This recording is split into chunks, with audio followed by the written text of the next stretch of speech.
한 시각장애인 소녀는 버스 노선이 새로 바뀌는 바람에 문제가 생겼습니다. 이제 소녀는 집에서 사무실까지 가는데 버스를 3번이나 갈아타야 했습니다. 원래 15분이면 가능한 거리가 2시간 15분으로 대폭 늘어났습니다. 소녀는 이 문제에 대해 진지하게 고민하다가 자동차가 필요하다는 결론을 내렸습니다. 자신은 자동차를 운전할 수 없지만 누군가가 자신을 태우고 운전해 줄 것이라고 믿었습니다. 외적인 육체의 자아가 소망을 이루기 위해 반드시 취해야 할 행동이 내적 자아의 행동과 일치할 때 소망이 실현된다는 이론을 시험하기 위해 소녀는 혼잣말로 중얼거렸습니다. 여기 앉아서 누군가 나를 사무실까지 운전해서 데려다 줄 것이라고 상상해야지. 소녀는 거실에 앉아 자신이 차에 앉아 있는 모습을 상상합니다. 차가 움직이는 진동을 느낍니다. 기름 냄새를 맡으며 차의 움직임도 느끼며 운전사의 소매도 만지고 운전사가 남자인 것도 확인합니다. 차가 멈추자 소녀는 운전사에게 정말 고맙다고 인사합니다. 그러자 운전사도 소녀에게 오히려 자신이 더 기쁘다고 대답합니다. 그런 다음 소녀는 차에서 내렸고 이내 차 문이 닫히는 소리를 듣습니다. 소녀는 상상 속의 차 안에서 도시 풍경을 바라보고 차 안에 있다는 느낌에 집중했습니다. 단순히 차를 탄 것을 생각한 것이 아니라 차를 타고 있다는 관점에서 생각하고 그 느낌이 어떨까 상상했습니다. 이처럼 상상 속이지만 차를 타는 경험을 통제하고 목적을 부여함으로써 소녀는 상상의 힘을 최대한 이용했습니다. 소녀는 목적이 있는 내면의 행동에는 응집력이 있다는 것을 알고 있었기 때문에 목적을 뚜렷하게 만들었습니다. 이러한 정신적인 여정에서는 소망이 성취된 느낌을 계속해서 유지해야 합니다. 기대와 소망은 서로 강력하게 연결되어 있기에 정신적 상태는 어느 순간 물질적인 활동으로 나아갑니다. 내적 자아는 느낌이 힘을 실어줄 때 정확히 예정된 코스를 따라 움직입니다. 그리고 가장 먼저 내적 자아가 열정의 불을 지펴야 하는데 어떤 훌륭한 일이나 개인적인 이익을 생각할 때 그 불이 가장 잘 타오를 수 있습니다. 우리는 그 활동을 즐기면서 해야만 합니다.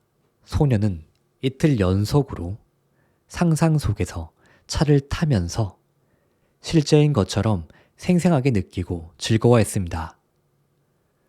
2번째 상상을 마치고 몇 시간 뒤 소녀의 친구가 석간신문에 나온 기사를 말해주었습니다. 시각장애인을 돕는 일에 관심을 갖고 있는 한 남자의 이야기였습니다. 소녀는 그에게 전화를 걸어 자신의 문제를 이야기했습니다. 그 남자는 자신의 친구인 술집 주인에게 소녀의 이야기를 들려주고 싶은 마음에 바로 다음 날 집에 돌아가던 중 잠시 술집에 들렀습니다. 술집 주인은 그 이야기를 듣고 난 후 소녀를 매일 집까지 태워다 주겠다고 제안했습니다. 그러자 소녀의 이야기를 전한 남자는 이렇게 말했습니다. 내가 그 아이를 집까지 태워주면 나는 직장까지 태워줘야겠군. 이 대화가 오고 간 날 이후로 그 2사람은 1년이 넘게 소녀를 매일 집과 직장까지 태워다 주었습니다. 지금 소녀는 버스를 3번 갈아타느라고 2시간 15분을 허비하는 대신 15분도 안 돼 출근을 하고 있습니다. 차를 타고 출근하는 첫날, 소녀는 그 사람에게 고개를 돌려 이렇게 말했습니다. 정말 고맙습니다. 그러자 그 사람은 이렇게 대답했습니다. 오히려 제가 더 기쁜걸요. 소녀의 상상 속에 존재하는 대상은 실제였고 그것은 결국 물리적인 외부 세계에 나타났습니다. 그 상황에서 목표에 생명력을 불어넣은 원리는 바로 상상 속에서 차를 타는 것이었습니다. 소녀가 마음 세상에서 이미 차를 탄 사실을 몰랐던 사람들에게는 그녀의 소망이 이루어졌다는 것이 참으로 기적처럼 보였을 겁니다. 소녀는 도시의 모든 요소들이 현실의 그것과 비슷한 모습으로 뛸 정도로 명확한 상상력을 가지고 상상 속의 차를 타면서 세상을 바라보았습니다. 이러한 내적인 행동은 이에 부합되는 외적인 행동을 낳았습니다. 이것은 모든 물질적인 환경의 배후에 작용하는 법칙입니다. 상상하기를 연습하는 사람은 집중과 침묵이라는 비상한 힘을 개발하게 되면서 차원적으로 보다 더 커다란 내면의 세상에서 깨어나게 됩니다. 감각기관으로 보고 느끼는 증거와는 상관없이 소망이 충족되었을 때 외적 자아가 취하게 될 행동과 내적 자아의 행동이 일치할 때 그 소망은 실현될 것입니다. 눈에 보이는 모든 대상의 움직임은 육체 밖의 것이 아니라 육체 안의 것에 비롯되었고 그것은 안에서 밖으로 작용합니다. 여행은 우리 안에서 일어납니다. 우리는 내부 세계의 고속도로를 따라 여행합니다. 내적인 행동이 없으면 어떤 것도 불러낼 수 없습니다. 내적 행동이란 내면에 들어온 감각입니다. 여러분이 이미 목표를 실현했음을 보여주는 드라마를 마음속에서 구상하려고 한다면 두 눈을 감고 생각을 내면으로 보내세요. 미리 정해놓은 행동을 취하는데 상상을 집중하면서 그 행동에 직접 참여하세요. 그렇게 할 때 여러분은 스스로 결정한 존재가 될 것입니다. 내면에서 이루어진 행동은 그것의 모습에 맞춰서 세상 모든 것에게 명령을 내립니다. 한번 시도해보고 마음속에서 바란 이상이 실현되는지 보세요. 이러한 실험 과정을 통해서만이 자신의 잠재 능력을 깨달을 수 있습니다. 창조의 원리는 이런 방식을 통해 현실로 나타납니다. 목적 있는 삶을 살고 있는지를 알고 싶다면 여러분이 내면의 세상에서 움직임을 만들고 경험한다는 인식과 뚜렷함을 지니고 여러분의 상상력을 이미 소망이 이루어졌다는 느낌과 행동에 집중하는지를 통해 알 수 있습니다. 생각은 우리가 느껴서 그것이 내적 행동을 깨울 때만이 작용합니다. 내적 움직임은 주체적으로 동기를 부여하는 것이고 외적 움직임은 그 내적 움직임에 의해서 강제적으로 일어납니다. 기억하세요. 안녕하세요. 당신의 요술램프 인생닥터입니다.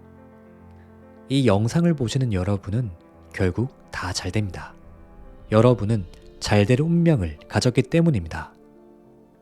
우리가 상상을 통해 원하는 것을 현실화하려면 소녀가 했던 것처럼 해야 합니다.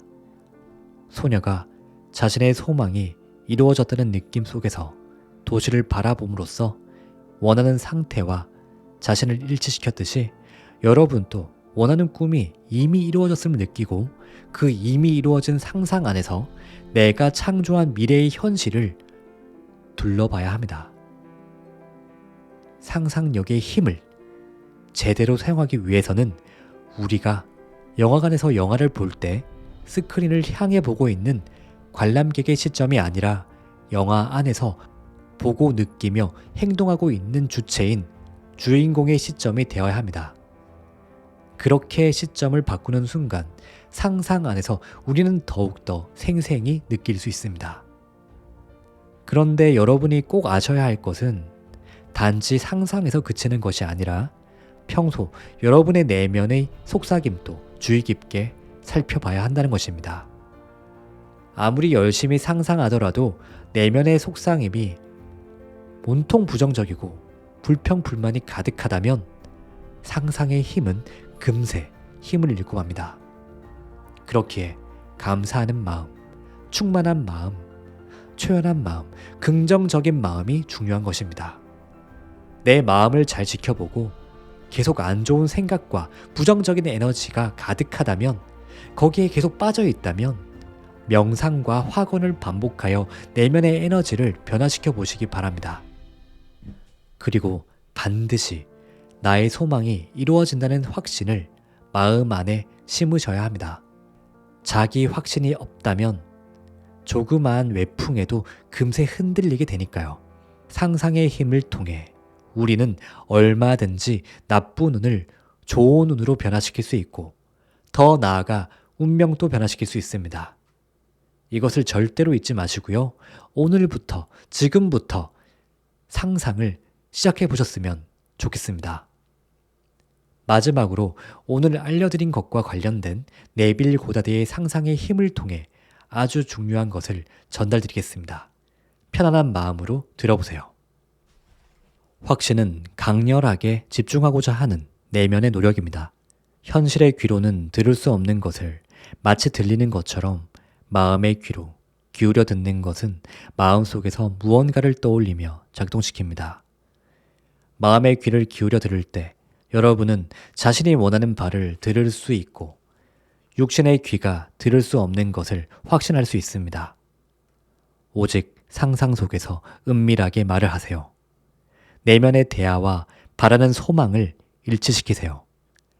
외부에서 듣기 바라는 것을 내부에서 들어야 합니다. 외부를 내부에서 받아들이세요. 자신의 소망이 이루어졌음을 나타내는 소리만 들으세요. 그러면 외부 세계에서 일어나는 모든 사건은 여러분의 소망을 객관적인 실체로 나타나게 해줄 다리가 되어줄 겁니다. 내면의 대화는 계속해서 여러분 주변 사건으로 기록되고 있습니다. 여러분 주변에 일어나는 사건과 내면의 대화를 연관시켜 보면 스스로 알게 될 것입니다. 내면의 대화란 여러분 자신과 나누는 정신적인 대화를 뜻합니다. 여러분이 눈을 뜨고 있을 때는 외부 세계의 소음과 혼란스러움 때문에 내면의 대화가 들리지 않을 수도 있습니다. 하지만 깊은 명상에 빠질 때나 꿈을 꿀 때는 선명하게 들을 수 있습니다. 내면의 대화가 들리든 들리지 않든 여러분이 바로 그 대화를 쓴 저자이고 그 대화의 내용과 비슷하게 세상을 만들어가는 자입니다.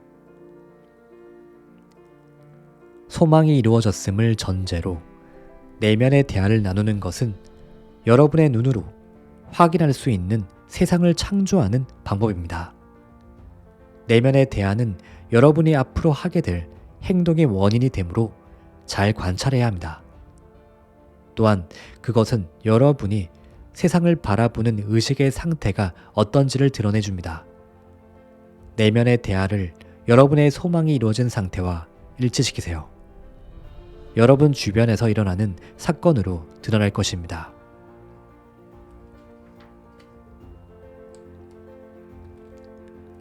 우리 눈앞에 드러나는 세상은 우리가 어떤 말을 사용했는지, 즉 내면의 대화가 어떠했는지를 보여줍니다. 내면의 대화를 있는 그대로 관찰해보면 우리의 가치관을 알 수 있습니다. 그리고 그것은 우리의 상상력이 어떤지를 그대로 비춰줍니다. 우리의 상상력은 그것이 녹아 들어간 상태를 외부에 비춰냅니다. 만약 우리가 어떤 상태와 결합했는지가 우리 삶에 존재하는 모든 현상의 근원이라면 우리는 앞으로 무엇을 해야 할지 고민하는 부담감에서 벗어날 수 있습니다. 왜냐하면 정말 그렇다면 우리에게는 자신을 삶의 이상적인 모습과 동일시하는 것 외에는 다른 방법이 없기 때문입니다. 우리가 동일시한 상태는 내면의 대화를 반영하기 때문에 그 상태를 바꾸기 위해서는 가장 먼저 내면의 대화부터 바꾸어야 합니다. 내일의 현실을 만드는 것은 바로 내면의 대화입니다. 예전에 부정적이고 흘러가는 대로 내두었던 내면의 대화를 모두 멈추고 소망이 이루어졌던 전제를 바탕으로 긍정적이고 건설적인 새 내면의 대화를 만들어야 합니다. 내면의 대화는 미래의 행동이 나타나도록 씨를 뿌리는 행위입니다. 외부의 행동을 결정하기 위해서는 의식적으로 내면의 대화를 시작하고 통제해야 합니다. 자신의 목표가 이루어졌음을 의미하는 문장을 만드세요. 예를 들면 다음과 같습니다. 나는 정당한 방법으로 많은 돈을 꾸준히 안정적으로 벌고 있다. 나는 행복한 결혼 생활을 하고 있다. 나는 이 세상에 필요한 사람이다. 나는 이 세상을 위해 좋은 일을 하고 있다. 이런 문장을 반복해서 말함으로써 마음속에 각인시키세요. 내면의 대화는 우리가 살고 있는 세상에서 다양한 방법으로 모습을 드러낼 것입니다. 우리는 우리가 현재 인식한 우리의 모습을 끌어당깁니다. 인생을 사는 방법은 원하는 대상을 쫓아가는 것이 아니라 소망이 이루어졌다는 느낌을 간직한 채 그것이 우리에게 오도록 하는 것입니다. 쫓아가지 않으면 그것이 도망간다고 생각해서는 안 됩니다. 내면의 대화를 관찰하고 자신이 원하는 이상을 기억하세요. 그것들이 일치하고 있을까요? 여러분이 목적을 달성했을 때 외칠 만한 소리와 내면의 대화가 일치하고 있습니까? 여러분의 내면의 대화와 행동이 여러분의 삶의 환경을 끌어옵니다. 내면의 대화를 그대로 관찰한 후 여러분이 내부 세계에서 어떤 곳에 머무르는지 살펴보세요. 그곳이 바로 외부 세계에서 여러분이 머물게 될 곳입니다. 이상과 내면의 대화가 일치할 때 여러분은 새로운 사람이 될 수 있습니다. 오직 이 방법을 통해서만이 새로운 사람으로 태어날 수 있습니다. 내면의 대화는 어둠 속에서 무르익습니다. 그리고 어둠에서부터 빛을 발합니다. 이상을 실현하고자 한다면 올바른 내면의 대화, 즉 소망이 이루어진 상태를 품으세요. 삶의 환경과 조건은 내면의 대화가 그 모습과 소리를 밖으로 드러낸 것입니다. 내면의 대화는 사건들을 불러냅니다. 모든 사건에는 창조적인 소리가 있는데 이 소리는 그 자체로서 생명력이 있습니다. 우리가 사실이라고 믿을 때 내면의 대화는 그 모습을 드러냅니다. 말이 곧 생명입니다. 이 순간 자신이 무슨 말을 하고 있는지, 어떤 생각이나 느낌에 동의하고 있는지 잘 살펴보세요. 말, 생각, 느낌은 배틀에서 짠 직물처럼 여러분의 인생 속에 완벽하게 얽혀 들어갈 것입니다. 인생을 바꾸고 싶으면 내면의 대화를 먼저 바꾸어야 합니다. 헤르메스는 인생이란 말과 마음이 결합된 실체이다 라고 말했습니다. 상상을 통해 내면의 대화를 소망이 이루어진 상태로 만들 때 내부에서 외부로 통하는 길이 열릴 것이고요. 외부는 내부를 즉시 반영할 것입니다. 그렇게 될 때 여러분은 현실이 단지 내면의 대화가 실현된 것임을 깨닫게 될 것입니다. 우리가 의식적으로 상상을 통제해 내면의 대화를 소망이 이루어진 모습으로 바꾼다면 비로소 앞으로 나아갈 수 있습니다.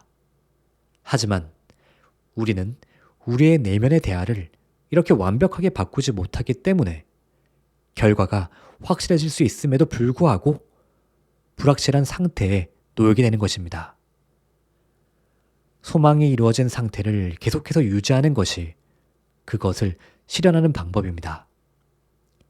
내면의 대화를 소망이 이루어진 상태와 일치시키고 통제한다면 다른 과정들은 필요하지 않습니다. 그런 후에 우리는 그저 명확한 상상과 의지에 따라 움직입니다.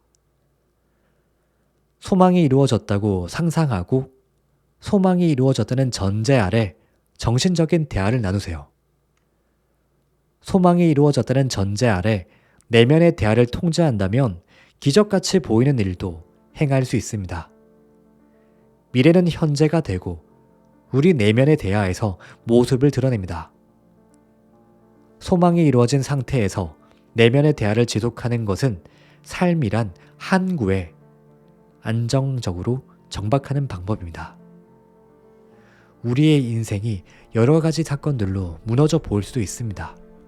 하지만 우리가 소망이 이루어진 상태에서 내면의 대화를 지속하는 한 우리의 인생은 결코 무너지지 않습니다. 적극적으로 상상력을 활용하여 우리가 이미 되고 싶은 존재가 되었다고 내면에 확신이 생길 때 우린 행복을 누릴 수 있습니다. 또한 삶의 목적을 계속해서 상기하고 그것과 우리를 동일시함으로써 우리는 자신과 이상을 일치시킬 수 있습니다. 소망이 이루어졌다는 느낌을 자주 환기하세요. 삶의 이상과 우리 자신을 하나로 만들어야 합니다. 성공의 비결은 이 연습을 얼마나 자주 습관적으로 하는가에 달려 있습니다. 자주 하면 자주 할수록 그 느낌은 자연스러워집니다. 공상은 모으고 상상은 하나로 결합시킵니다. 상상력을 제대로 활용하면 모든 상황을 해결할 수 있습니다. 우리가 해야 할 일은 소망이 이루어졌음을 암시하는 문장을 떠올리면서 상상력에 불을 지피는 것입니다. 이 모든 것이 침묵 속의 소리와 관련이 있습니다. 내면의 대화는 상상이 어떤 활동을 하고 있는지를 보여주는데요. 이 활동이 삶의 환경을 불러옵니다. 대체로 사람들은 내면의 대화를 완전히 인식하지 못하기 때문에 자신을 환경의 창조자가 아닌 피해자로 봅니다. 의식적으로 환경을 창조하기 위해서는 의식적으로 내면의 대화를 원하는 방향으로 이끌어야 하고요. 침묵 속의 소리를 소망이 이루어진 상태와 일치시켜야 합니다. 올바른 내면의 대화가 정말 중요합니다. 그것이 바로 가장 위대한 예술이고요. 한계를 벗어나 자유로 가는 방법입니다. 이러한 방법을 알지 못하기 때문에 경이로운 장소가 되어야 할 세상이 피와 땀으로 얼룩진 전쟁터와 교도소가 된 것입니다. 자신이 원하는 바를 이루기 위해 맨 먼저 해야 할 일은 올바른 내면의 대화를 가지는 것입니다. 우리가 소망하는 바는 미래에 있는 것이 아니라 바로 지금 이 순간 우리에게 달려 있습니다. 삶의 매 순간 우리가 우리의 현재의 모습과 되고자 하는 모습이라는 선택의 기로에 놓여 있습니다. 그리고 우리가 되고자 하는 모습은 이미 존재하지만 이를 실현하기 위해서는 내면의 대화와 행동이 그것과 일치해야만 합니다. 중요한 것은 오직 지금 이 순간 행해진 일입니다. 현재의 순간은 과거로 돌아가지 않습니다. 그리고 내면의 대화는 우리가 소비를 하고 있는지 아니면 투자를 하고 있는지를 보여줍니다. 현재 무엇을 느끼고 생각할지 현명하게 선택하고 과거에 했던 말이 아니라 지금 하고 있는 말에 신경을 써야 합니다. 우리가 오해하고 악용하고 무시하고 의심하고 두려워한다고 느끼는 모든 순간은 우리가 생각과 시간을 낭비한 순간입니다. 원하는 바를 이미 이루었다는 느낌을 가질 때 비로소 투자를 하게 됩니다. 지금 순간을 부정적인 내면의 대화에 낭비하면서 인생의 통제권을 가질 수는 없습니다. 우리 뒤에 있던 것처럼 보이던 모든 것들이 우리 앞에 나타납니다. 마지막 순간은 지나는 것이 아니라 다가오고 있습니다. 삶의 한경은 내면의 대화가 소리를 죽인 채 표현된 것이자 눈앞에 드러난 것입니다. 외부 세상을 우리의 이상과 같은 모습으로 만들기 위해 내면의 대화를 지혜롭게 사용해야 합니다. 여러분은 자신이 선택한 그것이 됨으로써 생명과 복, 축복을 택할 수 있습니다. 내면의 대화가 축복이 될 수 있도록 참된 대화를 만드세요. 자신의 미래에 대해 모른다고 하는 것은 자신의 내면의 대화를 모른다는 말과 같습니다. 내면의 대화는 지금 여러분의 상상이 어떤 모습인지를 보여줍니다. 상상력이 마음을 통제하기 시작할 때 그것과 모순되는 것들은 결코 힘을 얻지 못합니다. 만약 여러분이 내면의 대화가 마음속에 계속 남아서 스스로를 드러낼 대상을 찾지 못한다면 어떻게 될까요? 라고 묻는다면 그에 대한 대답은 다음과 같습니다. 내면의 대화는 마음속에 계속 남아있지 않을 것입니다. 왜냐하면 내면의 그것은 항상 이 세상에서 객관적인 실체로 그것 자신을 나타내려고 하기 때문입니다. 우리가 좌절하고 골마 터지고 병드는 까닭은 내면의 대화를 소망이 이룬 상태와 일치시키는 방법을 모르기 때문입니다. 내면의 대화는 상상력을 반영합니다. 내면의 대화를 바꾸세요. 그러면 여러분이 인식하는 세계가 바뀝니다. 내면의 대화와 소망이 일치하지 않고 갈등 관계에 있을 땐 무조건 내면의 대화가 이깁니다. 내면의 대화는 세상에서 그 모습을 드러내려고 하기 때문에 만약 그것이 소망과 일치한다면 소망 또한 객관적인 실체로 드러날 것입니다. 만약 그렇게 못한다면 블레이크의 말을 전하고 싶습니다. 지금부터 침묵 속으로 들어가겠습니다.